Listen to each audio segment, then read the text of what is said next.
Hingga hari ketiga pelaksanaan retret bagi para kepala daerah di seluruh Indonesia yang diinisiasi oleh pemerintahan Prabowo Gibran memberikan pesan yang sangat jelas bahwa sikap para politisi PDIP kekeh untuk tidak mau hadir dalam acara tersebut.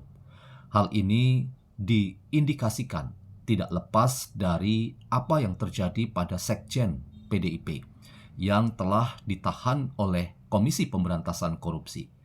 Bagaimana kita melihat fakta ini dalam rangka kita mencoba membicarakan apa yang disebut dengan loyalitas ganda yang bermasalah. Loyalitas kepada partai, tetapi juga ada loyalitas kepada bangsa dan negara. Bagaimana kita membincang hal ini? Selamat datang dalam channel Meragukan Filsafat, sebuah channel yang secara sadar dibangun untuk turut mengedukasi ruang publik virtual Indonesia dengan menawarkan alternatif berpikir dari lensa pemikiran filsafat untuk membaca fenomena sosial, politik, kebudayaan dalam konteks Indonesia kontemporer, tanpa berpretensi untuk menggiring opini kita mempercayai pandangan-pandangan dalam channel ini. Teman-teman, apa yang kita saksikan dalam konteks perhelatan dan kehidupan politik di tanah air kita, ketika kita semua melihat bahwa apa yang diupayakan oleh pemerintahan Prabowo untuk meningkatkan kerja bersama dan soliditas di antara para pemangku kepentingan, yaitu kepala daerah, untuk punya visi dan misi bersama untuk mengabdikan diri kepada nusa dan bangsa. Nampaknya tidak semua pihak memiliki pandangan yang sama. Inilah yang terlihat kemudian dari apa yang dilakukan oleh para politisi PDIP yang terpilih sebagai kepala daerah di tingkat 1 provinsi maupun di tingkat 2 kabupaten dan kota. Mereka sampai hari ketiga pelaksanaan retret tersebut tetap balelo dan tidak mau untuk hadir dalam acara tersebut. Entah mengapa, apa alasannya kita belum tahu, tetapi publik luas membuat semacam jawaban-jawaban ringan yang hal itu tidak lepas dari problem yang dihadapi dan dirasakan oleh keluarga besar PDIP ketika Sekretaris Jenderal Hasto Kristianto telah ditetapkan sebagai tersangka dan kemudian telah ditahan pula oleh Komisi Pemberantasan Korupsi. Bahkan penahanan seorang Hasto itu penuh dengan drama yang menurut keluarga besar PDIP itu sangat menyakitkan. Apa yang kita lihat, tangan Hasto terborgol dan kemudian ia keluar dari ruangan penyidikan dengan mengenakan baju orange sebagai simbol bahwa ia sudah resmi ditahan oleh KPK.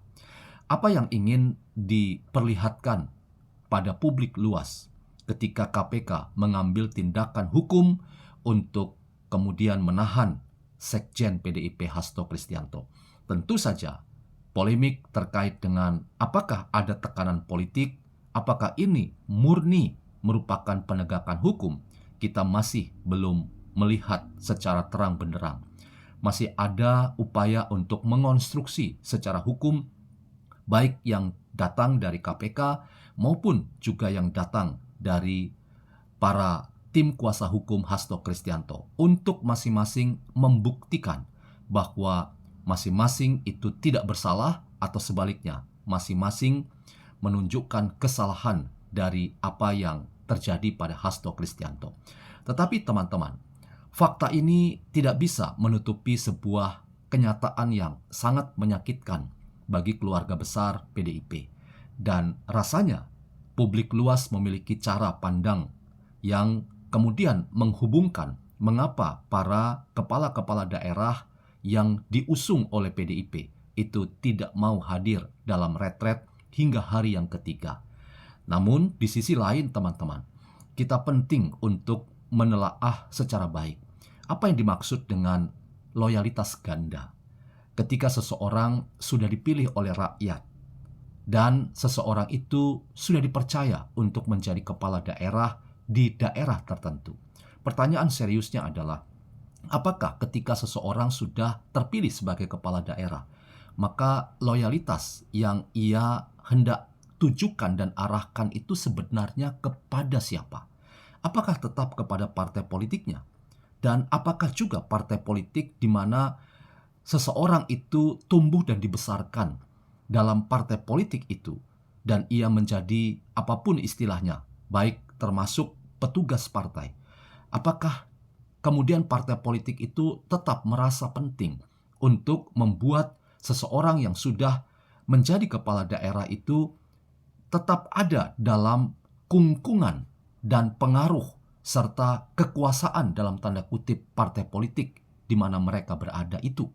Ini juga pertanyaan serius. Sejauh mana kaderisasi terjadi dan dilakukan oleh partai-partai politik sehingga pada waktunya seseorang itu mengalami kedewasaan politik, sehingga ketika panggilan yang lebih besar itu didapatkan oleh seseorang untuk memangku jabatan termasuk kepala daerah tingkat 1 dan tingkat 2, maka dengan sendirinya loyalitas kepada partai politik dapat dikurangi, bahkan bisa kemudian ditempatkan sebagai sebuah langkah-langkah yang ingin hanya sekadar konsolidasi untuk mengingatkan bahwa masing-masing orang itu adalah kader partai tertentu dan pengabdian yang utama itu adalah, atau loyalitas yang utama itu adalah diarahkan pada rakyat yang telah memilih mereka.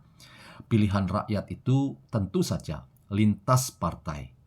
Pilihan rakyat itu tentu saja lintas golongan dan kelompok. Ini juga penting disadari oleh semua orang yang terpilih sebagai kepala daerah. Kalau ada kesan bahwa partai politik masih harus mengkooptasi seseorang yang telah terpilih sebagai kepala daerah, maka mungkin perlu dilihat secara kritis sejauh mana keberhasilan kaderisasi yang dilakukan oleh sebuah partai politik. Apakah memang apa yang terjadi hingga hari ketiga para politisi PDIP tidak mau hadir memenuhi undangan yang sangat baik yang dibuat oleh pemerintahan Prabowo Gibran untuk menyamakan persepsi sebagai pelayan abdi negara di daerah masing-masing? Bukankah itu sesuatu yang sangat penting dimiliki? Apakah pernyataan Masinton itu juga bisa kita dudukkan secara kritis ketika ia mengatakan tidak ada ruginya juga untuk kami tidak hadir dalam retret yang diadakan di Akmil Magelang? Ini juga sebuah pernyataan yang problematik ketika kita hendak membincang sejauh mana apa yang kita sebut dengan nasionalisme, sejauh mana kekompakan di antara para kepala-kepala daerah untuk visi besar bersama, untuk tujuan besar bersama, yaitu mengabdikan diri pada nusa dan bangsa. Ini juga makin membuat kita menghadapi problem-problem yang serius terhadap dan terkait ketatanegaraan kita. Apakah memang ada kesan partai politik bisa mengintervensi daerah-daerah di mana seharusnya pemerintah pusat itu yang memainkan peran yang sangat penting dalam rangka menjalin hubungan di antara pemerintah daerah dan pemerintah pusat? Disinilah teman-teman, problem ini belum bisa kita lihat secara terang benderang, tetapi paling tidak pesannya bahwa loyalitas ganda yang ditujukan untuk partai dan untuk negara atau rakyat itu problematis ketika tidak ada kedewasaan dalam membaca situasi politik hari ini. Harusnya para politisi PDIP tidak terjebak dalam sektarianisme dan merasa bahwa apa yang diperintahkan oleh Ketua Umum Megawati itu kemudian menjadi sesuatu yang harus dipatuhi secara buta dalam rangka tidak mau hadir di undangan pemerintah yang dilakukan oleh Prabowo untuk menyamakan persepsi di antara kepala-kepala daerah untuk mencapai tujuan yang lebih besar, yaitu sebagai pelayan rakyat dan abdi negara. Nah, disinilah teman-teman, mari kita tetap kritis bahwa seharusnya ketika seseorang sudah diangkat sebagai kepala daerah, maka dengan sendirinya loyalitas kepada partai itu bisa dikurangi dan bahkan hilang untuk waktu tertentu, karena mereka sekarang berada di semua golongan, semua afiliasi partai politik, dan mereka sekarang menjadi milik semua orang yang punya kesadaran politik dan ada dalam afiliasi politik yang berbeda-beda. Kalau tetap ada upaya untuk seseorang loyal pada partainya ketika seseorang itu telah menjadi seorang kepala daerah, maka disinilah yang menjadi masalah kita, yaitu terjadinya atau terciptanya perpecahan di daerah masing-masing. Tentu ini bukan harapan kita semua. Mari kita cermati perkembangan yang terjadi, apakah hari ini para politisi, para kader PDIP yang sudah menjadi kepala daerah akan memenuhi undangan di Akmil Magelang, atau mereka merasa tidak rugi dan tidak penting acara yang diinisiasi oleh Presiden Prabowo dan Wakil Presiden Gibran. Kalau ini yang terjadi, maka inilah masalah besar kita. Seharusnya ini tidak boleh terjadi, dan kalau ini dilakukan oleh kader-kader PDIP, maka saya ingin katakan inilah yang disebut dengan tindakan yang tidak demokratis. Ini juga bisa disebut tindakan yang unkonstitusional atau tidak konstitusional.